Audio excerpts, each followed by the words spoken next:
Мы едины на все времена, славу предков мы в сердце храним. Слышишь нас, родная страна, мы идем под флагом твоим.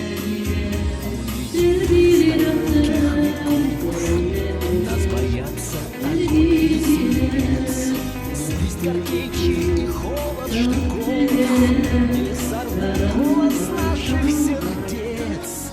Так было всегда и во все времена.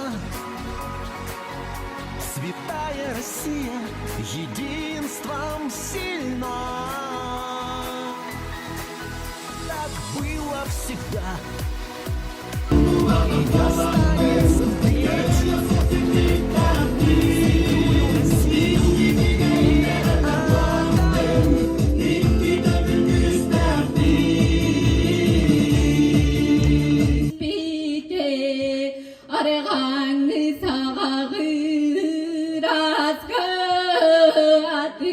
Tanıstanın yüzbüte onar gökırızga doğunan udağar cumbuga kan bıdı onun tonso doruktan